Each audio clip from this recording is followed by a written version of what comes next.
Good evening students. बेटा आज हम chapter 3 synthetic fibre and plastics इसका लास्ट टॉपिक करेंगे, पार्ट 3 है। तो लास्ट क्लास में हमने थर्मो प्लास्टिक किए थे, आज हम थर्मोसेटिंग प्लास्टिक करेंगे जिसमें फर्स्ट है बेकेलाइट। अगर हम बेकेलाइट की बात करें तो बेकेलाइट बनता कैसे है? Reaction of phenol with formaldehyde. Phenol की रिएक्शन किसके साथ? फॉर्मेल्डिहाइड के साथ जब हम करते हैं, किसकी प्रेजेंस में? कैटालिस्ट की प्रेजेंस में। ये कैटालिस्ट क्या होते हैं बेटा? ये रिएक्शन में हेल्प करते हैं। तो रिएक्शन फिनोल की फॉर्मेल्डिहाइड के साथ जब होती है कैटालिस्ट की प्रेजेंस में, जो रिएक्शन को फास्ट करते हैं, तब बेकेलाइट बनता है। ये अपनी शेप को रिटेन करता है। Retain means as it is इसकी शेप रहती है, मेल्ट नहीं करता। दैट मीन्स पिघलता नहीं है जल्दी से। दैट मीन्स बहुत ज्यादा हीट आ जाए तो उसकी वजह से मेल्ट नहीं करेगा। अब हम बात करते हैं इसकी प्रॉपर्टीज की। हार्ड, सख्त होता है बहुत, एंड स्टिफ। स्टिफ का मतलब है ये बेंट नहीं होता, मुड़ता नहीं है। तो हार्ड भी है और मुड़ता नहीं है। ठीक है, ये प्रॉपर्टी है इसकी। नेक्स्ट है इंसुलेटर। इंसुलेटर भी है। इंसुलेटर का मतलब क्या है कि हीट और इलेक्ट्रिसिटी उसको ये अपने अंदर पास नहीं होने देता। Do not allow heat and electricity to pass through it. ठीक है, इंसुलेटर है, हार्ड है, स्टिफ है। इसकी वजह से ये कहाँ यूज होता है? इलेक्ट्रिक स्विचेस, जो भी हमारे बिजली के स्विच होते हैं वो किससे बने हुए होते हैं? बेकेलाइट से। गेयर व्हील, व्हील का जो गेयर होता है वो भी किससे बना होता है? बेकेलाइट से। गेयर होता है ना गाड़ी में, कॉम, कंघी वगैरह भी बनाए जाते हैं, फाउंटेन पेन। फोनोग्राफ, रिकॉर्ड्स, ये क्या होते हैं? जैसे सीडी टाइप होते हैं जो साउंड रिकॉर्ड करने के लिए यूज होते हैं, ये वहां पे भी यूज होता है क्योंकि हार्ड है, ठीक है, और इंसुलेटर भी है, इसलिए स्विचेस में यूज होता है। तो बहुत ज्यादा करंट आ जाए तो ये उस हीट को रिटेन कर सकता है। Next, thermosetting plastic is melamine. Melamine plastic, sorry melamine thermosetting plastic, ये भी कैसा है? Hard and highly polished polymer. बहुत ज्यादा हार्ड है और पॉलिशिंग बहुत अच्छे से पॉलिश जो है इस पे होती है। नेक्स्ट क्या है? Making unbreakable dinnerware. Dinnerware बनाने के लिए जो डिनर सेट्स वगैरह होते हैं उसमें यूज होते हैं ताकि वो टूटे ना। डेकोरेटिव ऑब्जेक्ट्स, ऑब्जेक्ट्स के डेकोरेशन में हम इसको यूज करते हैं। तो ये था मेलामाइन। तो इसके बारे में बेकेलाइट और मेलामाइन दोनों थर्मोसेटिंग प्लास्टिक्स हैं, इसलिए बेटा ये जल्दी से काफी लंबे टाइम तक ये चलते हैं। ठीक है, और ये एक बार अगर सेट हो जाते हैं तो इनको हम दोबारा रिसाइकिल नहीं कर सकते, ऐसा प्लास्टिक है।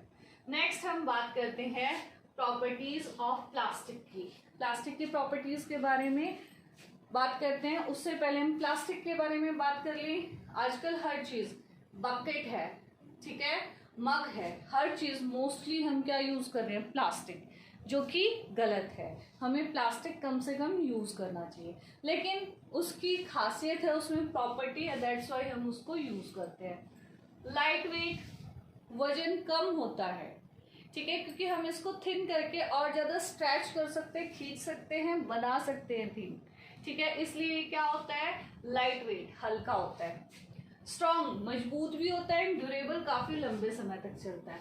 अब आप कहोगे मैडम मेटल्स की बात करें तो मेटल्स के कंपैरेटिवली तो ये इतना स्ट्रॉन्ग नहीं है। यस ऑफ कोर्स ये मेटल्स के अकॉर्डिंग कंपैरेटिवली इतना स्ट्रॉन्ग नहीं है, लेकिन फिर भी प्लास्टिक जो है स्ट्रॉन्ग है, ठीक है, लेकिन मेटल्स से कम है। एंड ड्यूरेबल, ड्यूरेबल मीन्स काफी लंबे टाइम तक ये चलता है। नेक्स्ट इज इंसुलेटिंग प्रॉपर्टी, जो कि पहले भी बता चुकी हूँ। Heat and electricity, do not allow heat and electricity to pass through it. इसकी इसी प्रॉपर्टी की वजह से हम इसको कहाँ यूज करते हैं? आपने देखा होगा जितनी भी वायर्स है ऊपर से उस पर प्लास्टिक की कवरिंग होती है ताकि हमें करंट ना लगे। ठीक है, तो बहुत सारे मेटल्स में इसको इंसुलेटिंग प्रॉपर्टी इसकी यूज की जाती है। बेकेलाइट की इंसुलेटिंग प्रॉपर्टी भी यूज की जाती है किस चीज में? जो कुकर के हैंडल हैं, ठीक है। यूटेंसिल्स, बर्तन के जो हैंडल होते हैं उसमें उसका हैंडल बेकेलाइट का बना होता है, क्योंकि हीट एंड इलेक्ट्रिसिटी उससे अंदर से पास नहीं हो पाती, तो इंसुलेटिंग प्रॉपर्टी वहां भी यूज होती है बेकेलाइट की। और वही प्रॉपर्टी, क्योंकि है तो ये भी प्लास्टिक की, सिंथेटिक प्लास्टिक्स के बारे में, सिंथेटिक फाइबर्स के बारे में तो बात कर रहे हैं, ठीक है। तो इंसुलेटिंग प्रॉपर्टी की वजह से ये इस तरीके की कवरिंग में हम जो इलेक्ट्रिसिटी वाले इक्विपमेंट्स यूज करते हैं उसमें इंसुलेटर की कवरिंग होती है, सब किस चीज की होती है, प्लास्टिक और रबर की। नेक्स्ट इज नॉन रिएक्टिव, किसी के साथ रिएक्ट नहीं होता, हम कोई भी फूड आइटम उसमें डाल सकते हैं, वो रिएक्शन नहीं करेगा, नॉट रिएक्टिव है, ठीक है। हम अपने फूड आइटम स्टोर करके उसमें रखते हैं। नेक्स्ट इज ट्रांसपेरेंट, मोस्टली सारे प्लास्टिक्स बेकेलाइट और मेलामाइन को छोड़ के सब जो है प्लास्टिक वो क्या है, ट्रांसपेरेंट है। और इसके ट्रांसपेरेंट प्रॉपर्टी की वजह से भी ये कई जगह यूज होते हैं, विंडो ग्लासेस में भी यूज होते हैं, ठीक है, एयरक्राफ्ट्स में भी, विंडोज में भी प्लास्टिक यूज होता है। नेक्स्ट इज चीपर, सस्ता है, प्लास्टिक बहुत सस्ता है कंपेरेटिवली, इसकी इन्हीं प्रॉपर्टीज की वजह से हम प्लास्टिक को यूज करते हैं, क्योंकि प्लास्टिक में ये इतनी सारी प्रॉपर्टीज है, स्ट्रॉन्ग है, ड्यूरेबल, काफी टाइम तक चलता है, ठीक है, तो ये सारी इसकी प्रॉपर्टीज है। और इंसुलेटिंग प्रॉपर्टी तो खासकर हमारे जो यूटेंसिल्स में है उसमें और इलेक्ट्रिसिटी इक्विपमेंट्स में बहुत यूज किया जाता है। नेक्स्ट हम बात करते हैं डिसएडवांटेज की। डिसएडवांटेज से पहले हम इन्वायरमेंट के अकॉर्डिंग बात कर लेते हैं। क्या प्लास्टिक इन्वायरमेंट के लिए अच्छा है? नहीं, बिल्कुल भी अच्छा नहीं है। अब हम जब बात करते हैं नॉर्मली, तो हम अपने वेस्ट को, क्योंकि जब हम इसको यूज नहीं करेंगे तो ये भी हमारे लिए वेस्ट ही हो जाएगा, ठीक है। अब इस वेस्ट के लिए क्या करें, इसको दो पार्ट में हमने वेस्ट को क्लासिफाई किया हुआ है, बायोडिग्रेडेबल और non biodegradable. Biodegradable that can be break down with the help of bacteria and decompose easily, ठीक है, and mix with soil. Biodegradable क्या है, जो कि डिग्रेड हो सकते हैं, डिकम्पोज हो सकते हैं with the help of bacteria और microorganism, they can degrade and mix with the soil to produce humus, humus भी प्रोड्यूस करते हैं, ठीक है। बायोडिग्रेडेबल जो गल सकते हैं एक तरह से, फॉर एग्जाम्पल कॉटन है, ठीक है, वुल है, ये चीजें गल जाती हैं, ठीक है, वेजिटेबल पेल्स है, ये गल जाती है, लेकिन प्लास्टिक तो नहीं गलता। प्लास्टिक क्या है, non biodegradable. These are the substances which cannot be degrade by the action of bacterias, ठीक है, जो डिग्रेड नहीं होते सालों सालों, ठीक है, 20-20, 50-50 साल भी एज इट इज हमें मिलते हैं, ठीक है। तो इसका एक सबसे बड़ा डिसएडवांटेज ये है, नॉन बायोडिग्रेडेबल है, डिग्रेड नहीं होता, ब्रेकडाउन नहीं होता, बल्कि पॉल्यूशन ही करता है। अगर हम सॉइल में मिक्स करें तो सॉइल पॉल्यूशन करता है, और अगर हम बर्न करें तो पूरी तरह से बर्न भी नहीं होता, हार्मफुल गैसेस प्रोड्यूस करता है,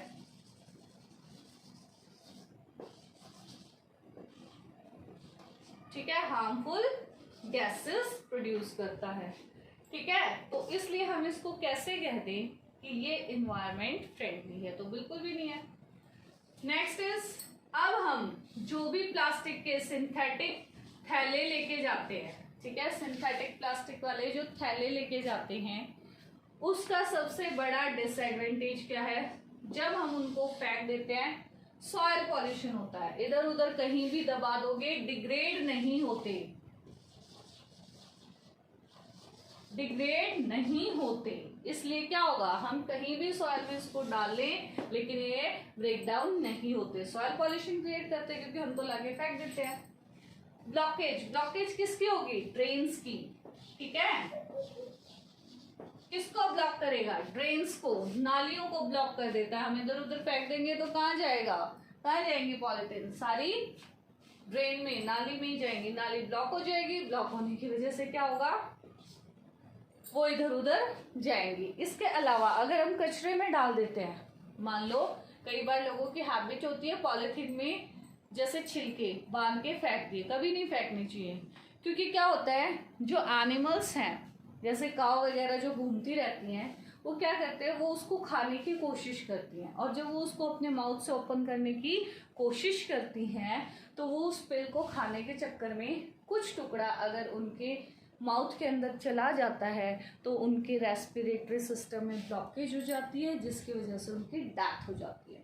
तो बेटा अनजाने में ही सही, लेकिन हम जो है ये चीज़ करते हैं, तो ऐसा नहीं करना चाहिए। खासकर खाने की चीज़ तो पॉलीथीन में बांध के कभी नहीं फेंकनी चाहिए, खुले में रख दो, क्योंकि बहुत सारे एनिमल्स हैं जो घूमते रहते हैं और स्मेल से उनको पता चल जाता है इसमें कैसा फूड आइटम है, तो वो उसको कंज्यूम कर सके। Next is reduce percolation. Percolation किसमें होगा? सॉयल में। परकोलेशन होता है सॉयल जो है ड्रॉप बाय ड्रॉप वाटर के अमाउंट अंदर लेके जाती है, लेकिन जहां पे सॉयल के जिस पार्ट में बेटा पॉलीथीन ऊपर से कवर्ड होगी, वाटर कैसे नीचे जाएगा आप ये बताइए, ठीक है ना। इम्परमिएबल टू वाटर पॉलीथीन है, उसमें से वाटरप्रूफ चीजें बनाने के लिए यूज होती है। आप अगर इसको यहाँ लगा दोगे तो पानी नीचे नहीं जा पाएगा। तो ये होती है परकोलेशन रेट, दैट मीन्स जो वाटर है सॉइल के अंदर ड्रॉप बाय ड्रॉप जो पार्टिकल्स में जा रहा है वो नहीं जा पाएगा, तो परकोलेशन रेट को रिड्यूस कर देता है, कम कर देता है। अब बात आती है, अब इतने सारे डिसएडवांटेज होने के बाद हमें नहीं लगता कि हमें इसका यूज कम करना चाहिए, तो हम कैसे मिनिमाइज करेंगे? अवॉइड क्या करें? Avoid plastic.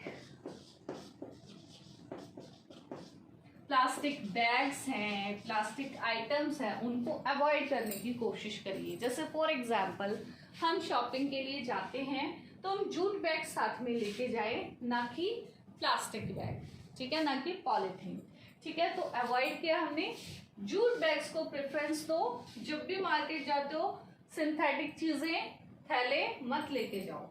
नेक्स्ट रिसाइकिल करो, ठीक है, प्लास्टिक को रिसाइकिल करो। रिसाइकिल करने से क्या होता है, जो भी वेस्ट प्लास्टिक, अब ये तो हो गया मैम ये तो हो ही नहीं सकता, ये नहीं हो सकते, लेकिन थर्मोप्लास्टिक तो हो सकते हैं, तो उनको रिसाइकिल करो, दैट मीन्स फैक्ट्री में भेजो और उनसे दूसरे आइटम्स बनाओ।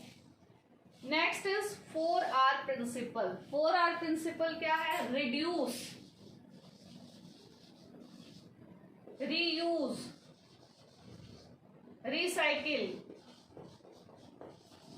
And recover. रिड्यूस का मतलब कम करो प्लास्टिक को, जैसे फॉर एग्जाम्पल गिफ्ट देते हैं, पैकिंग करते हैं, नहीं करनी चाहिए, क्योंकि वो किस चीज की है? प्लास्टिक की है, तो वो क्या होगा? वेस्ट ही होगा, उसको फाड़ के सब फेंकते ही हैं, लेकिन हम फिर भी पैकिंग करते हैं। तो इसकी वजह से क्या होता है, हम रिड्यूस ही नहीं कर पा रहे हैं प्लास्टिक को, ठीक है ना। सबसे ज्यादा जो है हम यहाँ पे रिड्यूस कर सकते हैं, जो हम खुद नहीं करते। क्यों? पैकिंग में तो गिफ्ट का पता ही नहीं चलेगा क्या है क्या नहीं है, और पैकिंग में बहुत ज्यादा प्लास्टिक वेस्ट होता है बच्चे, क्योंकि लास्ट में जिसको भी आप गिफ्ट दे रहे हो उसको ओपन तो जरूर करेगा।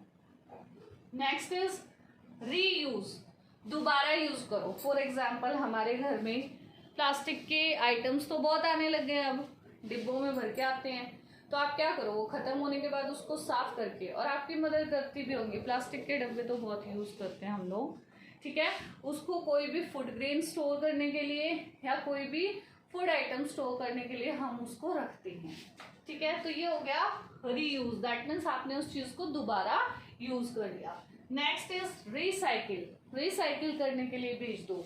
जो थर्मोप्लास्टिक है वो रिसाइकिल हो सकता है, उसको रिसाइकिल करने के लिए फैक्ट्री में भेज दीजिए, उससे दूसरे आइटम्स बन जाएंगे।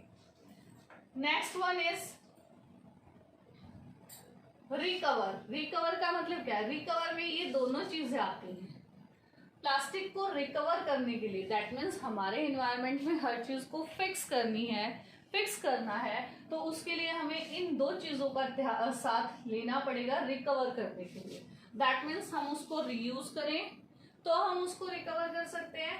नेक्स्ट हम अगर उसको रिसाइकिल करें, रिसाइकिल का मतलब फैक्ट्री में ले जाके उससे दूसरे आइटम्स बनाएं, तो वही प्लास्टिक बार बार यूज होता रहेगा, तो उससे क्या होगा, ज्यादा एक्स्ट्रा प्लास्टिक जो है वो मार्केट में कम आएगा। तो ये हो जाता है रिकवर करने का मतलब कि इसको रिकवर करो। जो भी आपने प्लास्टिक यूज किया है। तो ये 4R प्रिंसिपल या 4R फार्मूला था। इसके अलावा मैं आपको बता दूं बेटा, जो रिसाइकिल्ड प्लास्टिक होता है ना, उसमें हमें, जैसे कई बार रिसाइकिल्ड प्लास्टिक से बॉटल्स भी बनती हैं, उसमें हमें फूड आइटम स्टोर नहीं करना चाहिए, क्योंकि उसमें वो जो बनता है ना, वो उसमें बहुत सारे हार्मफुल केमिकल्स यूज होते हैं जब रिसाइकिल किया जाता है।